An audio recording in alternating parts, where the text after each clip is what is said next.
संवाद और विसंवाद का एक बहुत सुंदर सा उदाहरण रामायण में आता है। आप विचार करके रखना, रामायण में आता है सबसे सुंदर कौन? राम जी में और सीता जी में थोड़ा सा विसंवाद सा हो गया। आप विचार करके रखना, राम जी में और सुंदर सीता जी में थोड़ा सा विसंवाद सा हो गया। राम जी ने कहा मेरे चरण सुंदर, और सीता माता ने कहा मेरे चरण सुंदर। अब आप विचार करना, राम जी कहते हैं कि मेरे चरण सुंदर हैं और सीता मैया कहती है मेरे चरण सुंदर हैं। एक कोई अपनी जैन रामायण में मत ढूंढने चले जाना, नहीं कहो ये पद्म पुराण में तो मैंने पढ़ा ही नहीं, ये महाराज कहां से ले आए हैं। ये चिंतन का विषय है, समझाने का विषय है, सुंदर क्या। तो आप विचार करके रखना, राम जी और सीता जी में जब इस प्रकार से चल रहा था, उनने कहा मेरे चरण सुंदर, उनने कहा मेरे चरण सुंदर, दोनों में बहुत वाद विवाद हुआ कि अब सुंदरता कैसे कहा जाए।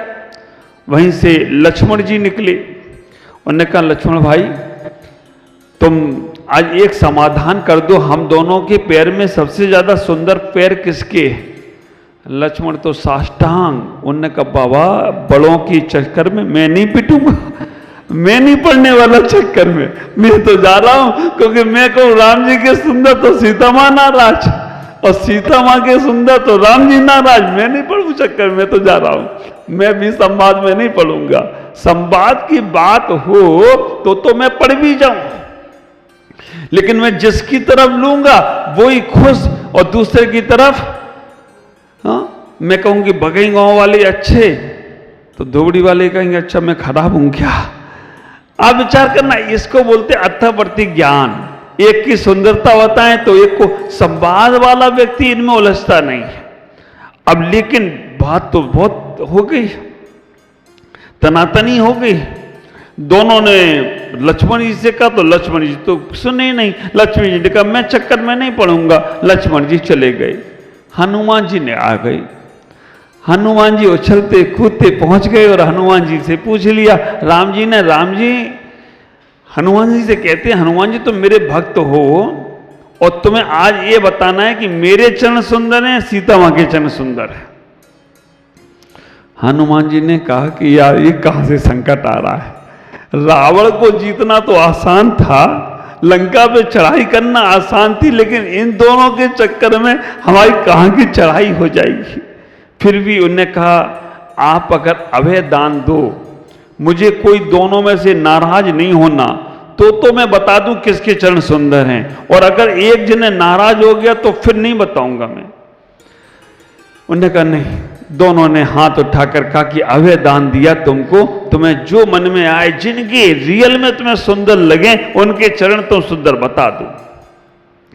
सबत सुंदर हो, आत्मा सबत सुंदर है, लेकिन हनुमान जी जैसा भक्त चाहिए, उसे सुंदर कैसे बताना है। आप विचार करके रखना, राम जी के चरण सुंदर हैं या सीता मां के चरण सुंदर हैं। हनुमान जी को जब अभय दान मिल गया तो हनुमान जी तो फूल के कुप्पा हो गए, अब मुझे कुछ नहीं होगा, मैं कुछ भी बोल सकता हूं। हनुमान जी ने कहा भगवान राम आप मेरे सब कुछ हो, आप मेरे सब कुछ हो, लेकिन फिर भी मुझे माफ करना, चरण अगर सुंदर हैं तो सीता मां के ही सुंदर हैं, क्योंकि स्त्री के अंदर सुंदरता नेचुरल होती है। सुंदर हैं तो सीता मां के ही चरण सुंदर हैं, सीता मां तो फूल फूल के कुप्पा हो गई। कौन बोला पानी की पुड़ी हो गई। आप विचार करके रखना, सीता मां तो सुंदरता सुनकर ही फूलकर कुप्पा हो गई। उसने कहा देखा मैंने कहा था ना मेरे ही चरण सुंदर हैं, स्त्री के ही चरण सुंदर हैं। सीता मां बहुत खुश हुई। राम जी का चेहरा थोड़ा सा उदास हुआ, लेकिन हनुमान जी ने भी थोड़ी बुद्धि लगाई। उन्होंने कहा सीता मां ज्यादा खुश मत हो, तुम्हारे चरण सुंदर क्यों हैं ऐसा सुन तो लो, उतनी में बात अगर सुन लोगे तो समझ में नहीं आएगी। उन्होंने क्यों, उन्होंने कहा तुम्हारे चरण सुंदर इसलिए हैं क्योंकि तुम्हारे चरण राम के आचरण से जुड़े हैं, इसलिए तुम्हारे चरण सुंदर हैं। अगर तुम्हारे चरण राम के आचरण से नहीं जुड़े होते ना तो तुम्हारे चरण सुंदर होने वाले नहीं थे। आप विचार करके रखना, पत्नी की सुंदरता पति से होती है। पत्नी सोचे कि हम पति के बिना सुंदर हो जाएंगे तो ये भरने का काम ही नहीं रहेगा, बिंदी बिंदी लगाने का काम ही नहीं रहेगा। आप विचार करके रखना, महिला की पत्नी की सुंदरता पति से होती है।